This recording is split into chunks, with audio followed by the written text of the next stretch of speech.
प्रस्तुत है क्या राम जी से भी महान थे महाराज दशरथ, कैसे का शेष भाग।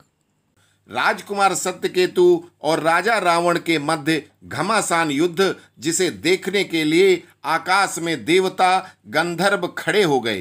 रावण ने अत्यंत क्रोध में दुर्वचन कहते हुए अपने पुत्र का बदला हर हालत में लेने की घोषणा कर डाली और बड़े वेग के साथ राजकुमार पर तीर छोड़ने लगा।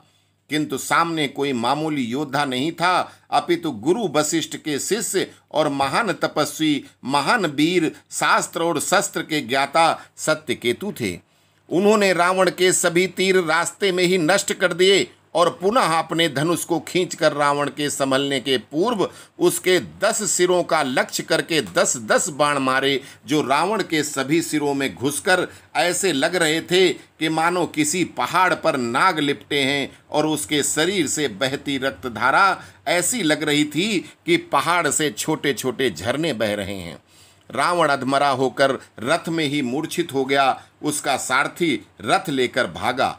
अब राजकुमार सत्यकेतु साक्षात महाकाल का रूप रख चुके थे, क्योंकि उन्होंने अपने पिता समान पत्नी के पिता की दुर्दशा, पत्नी के भाइयों की मृत्यु और पत्नी का बंदी होना आदि बातों से क्रोधित होना स्वाभाविक था। उन्होंने इंद्र द्वारा दिए गए अक्षय तर्कस से जब बाण चलाने शुरू हुए तो ऐसा कोई महारथी नहीं बचा जिसके शरीर से रुधिर की धाराएं न बह रही हों।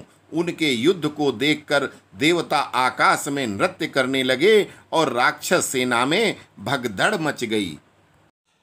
रावण बोला कि आज मैं किसी भी प्रकार तुझको जिंदा नहीं छोड़ सकता, और ऐसा कहकर वो बड़े वेग के साथ महान दिव्यास्त्र चलाने लगा।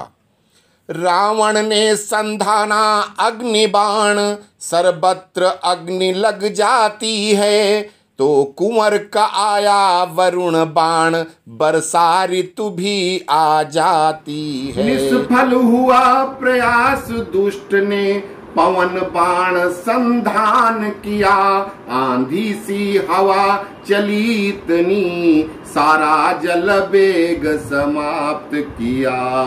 आंधी सी हवा चली इतनी, सारा जल वेग समाप्त किया। तब क्रोधित हो कुंवर अयोध्या ने, नाग बाण संधान किया, सब नाग फैल गए सभी जगह, वो सारी हवा को सोख लिया। सब नाग फैल गए सभी जगह, वो सारी हवा को सोख लिया। पर से मेघ नाद आया, वो गरुड़ बाण को छोड़ दिया, बहु गरुड़ प्रकट हो गए वहाँ, नागों के भक्षण होड़ किया। बहु गरुड़ प्रकट हो गए वहाँ, नागों के भक्षण होड़ किया। पीछे से वार किया खर ने, जब भाला अपना छोड़ा है, पर वीरांगना छत्राणी ने वो ढाल लगा कर मोड़ा है। पर वीरांगना छत्राणी ने वो ढाल लगा कर मोड़ा है। त्रिशिरा की तलवार चली, पर शब्द भेद ने तोड़ दिया, पर शब्द भेद ने तोड़ दिया। दूषण के रथ के पहिया को, जब सत्य के तूने तोड़ दिया। दूषण के रथ के पहिया को, जब सत्य के तूने तोड़ दिया। तो इस तरह से राजकुमार सत्यकेतु और रावण सहित 10 महावीर वरदानी महारथियों के बीच भयंकर युद्ध हो रहा था। अब रावण की आज्ञा से उधर कुछ प्रमुख सेना नायकों को धर्म युद्ध के लिए भेजकर अयोध्या नरेश और सभी सेनानियों को व्यस्त कराकर योजनाबद्ध तरीके से अधर्म युद्ध द्वारा राजकुमार सत्यकेतु को मार डालने के लिए रावण मेघनाथ, खरदूषण, त्रिशिरा, अतिकाय, लवणासुर, मारीच, सुबाहु और विराध नामक 10 महान बरदानी राक्षस जो आसुरी और हर प्रकार की विद्याओं से निपुण थे, सबने घेर कर उनकी हत्या की योजना के तहत आक्रमण किया। राजकुमार का सारथी बड़ा निपुण सारथी था। उनके रथ की गति इतनी थी कि 10 दिशाओं से अस्त्र शस्त्र आते रहे और राजकुमार उनको व्यर्थ करते जा रहे थे। यह वीरता देखकर आकाश से देवता पुष्प वर्षा कर रहे थे। राजकुमार ने आकाश की तरफ, जहां से मेघनाथ दिव्यास्त्र चला रहा था, मंत्र अभिपूरित दीवाल चक्र बना दिया, जिससे ऊपर के अस्त्र सभी ऊपर ही स्वतः नष्ट हो रहे थे। यह विद्या सिर्फ गुरु वशिष्ठ के पास थी, जो उन्होंने दिलीप के काल में सिद्ध की थी और राजा दिलीप और फिर रघु और अब सत्यकेतु को प्रदान की थी, और इसके बाद यह विद्या श्री राम और लक्ष्मण को भी दी थी। इसके बाद उन्होंने मंत्र से अपने रथ के आसपास चक्र बनाने का मंत्र पढ़ना शुरू किया और दूसरी तरफ 10 लोगों से युद्ध भी कर रहे थे कि इतने में रावण ने उनके सारथी को निशाना बनाकर उस पर शक्ति चला दी। गरुड़ शक्ति अचूक थी, सारथी का सिर धड़ से अलग हो गया। दूसरी तरफ से मारीच ने उनके रथ के पहिए की धुरी का कील, जिसके सहारे रथ का पहिया बाहर नहीं निकलता है, वो निकाल दिया, जिससे घूमते हुए रथ से पहिया निकल गया और राजकुमार के इतने में ही त्रिशिरा की फेंकी हुई बर्छी घुस जाती है, जिससे राजकुमार जमीन पर गिर जाते हैं। यह दृश्य देखकर वीरांगना कैकेयी अपने रथ को वायु के समान वेग से लेकर वहां पहुंचकर राजकुमार को उठाकर अपने रथ में बैठा देती है। कैकेयी के रथ की गति तो उनके रथ से भी तेज थी। अब अपने घाव की परवाह न करते हुए राजकुमार सत्यकेतु युद्ध के साथ मंत्र पढ़ते हुए सुरक्षा कवच बनाने में सफल हो गए। अब उनके आगे पीछे दाएं बाएं सभी तरफ मंत्रों की दीवाल थी, जिसको कोई अस्त्र या शस्त्र भेद नहीं सकता था। अब राजकुमार सत्यकेतु साक्षात महाकाल बनकर सभी राक्षसों पर टूट पड़े। उन्होंने रावण को लक्ष्य करके 100 बाण चलाए, जिससे उसके शरीर में भयंकर घाव हो गए और वो मूर्छित हो गया। रावण पुत्र मेघनाथ आकाश से नाना प्रकार के अस्त्र शस्त्र चला रहा था, किंतु सुरक्षा चक्र से टूटकर स्वयं ही नष्ट हो रहे थे। इसके बाद राजकुमार सत्यकेतु ने बड़े वेग के साथ नाना प्रकार के बंधन युक्त अस्त्र चलाए और रावण मेघनाथ सहित 10 के 10 महारथी के रथ तोड़कर सारथी मारकर उनको निशस्त्र कर दिया और बंदी बना लिया। रावण मूर्छा से जाग चुका था।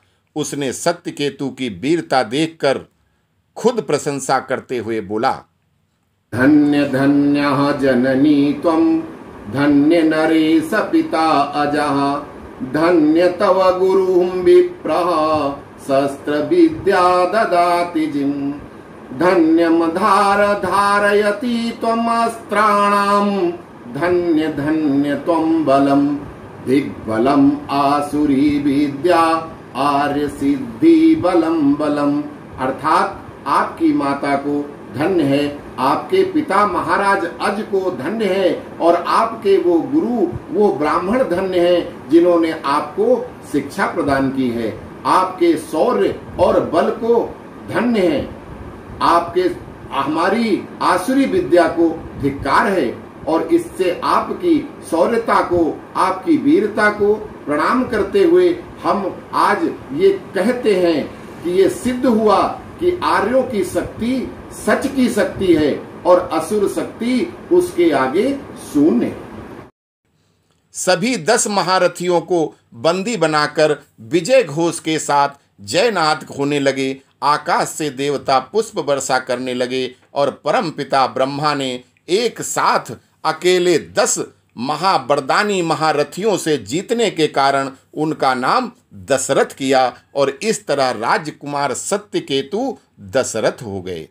दशरथ जी जब अपने नए सारथी को गले लगाकर उसको धन्यवाद देने लगे तो उनको मालूम हुआ कि वो पुरुष नहीं अपितु राजकुमारी कैकेयी हैं। उनकी वीरता और बुद्धि के दशरथ जी कायल हो चुके थे। अतः उनके साथ विवाह के प्रस्ताव को अपने पिता और उनके मित्र के समक्ष रखा, जिसको सभी ने हर्ष के साथ स्वीकार कर लिया। अब महाराज अज के दरबार में सभी बंदी लाए गए और राजकुमारी कैकेयी सहित कौशल्या और सभी का प्रस्ताव था कि इन सभी बंदियों को मृत्युदंड दिया जाए। महाराज ने दरबार में फैसला करने की बात कहकर टाल दिया। इधर सारा समाचार लंका पहुंचा और रावण की माता केकसी भागी हुई अपने पति ऋषि विश्रवा के पास भागी। उनकी अनुनय विनय की। अंत में पत्नी की प्रार्थना पर उन्होंने ब्रह्मा जी से प्रार्थना की, जिससे ब्रह्मा जी स्वयं ऋषि के साथ युवराज दशरथ से मिले और ब्राह्मण पुत्रों को छोड़ देने की प्रार्थना की। ऋषियों ब्राह्मणों को ईश्वर से बढ़कर मानने वाले रघुवंशी दशरथ को रावण के पिता पर दया आ गई। अतः उन्होंने युवराज के अधिकार से दुष्टों को जीवन दान दे दिया और पिता से प्रार्थना करके उनको छुड़वा दिया। परंतु अपने पिता के साथ और दशरथ के साथ अधर्म युद्ध के कारण कैकेयी ने प्रतिज्ञा उठा ली थी कि इन 10 और अहिरावण को हर हालत में मैं मृत्यु दंड देना ही है, और उनकी बात खराब होने से वो दुखी हुई। किंतु ये कहा कि इन सभी दुष्टों की मृत्यु मेरे पुत्रों द्वारा अवश्य होगी। राम वन गमन में माता कैकेयी खलनायक तो बनी, पति खोया किंतु अपनी प्रतिज्ञा पूरी कराई। इन सभी दुष्टों का वध उनके पुत्रों द्वारा किया गया। अतः निष्कर्ष में कह सकते हैं कि महान राजा दशरथ अपने पुत्र भगवान राम से कहीं भी कम नहीं थे। वो ईश्वर थे तो ये भक्त थे।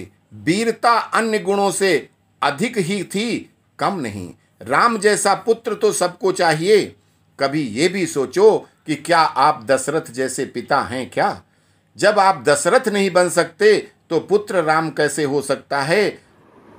अतः हम ये कह सकते हैं कि राम राम सब कोई कहे, दशरथ कहे न कोई। एक बार दशरथ कहे, कोटि यज्ञ फल होए। अस्तु। जय सिया राम, जय हनुमान।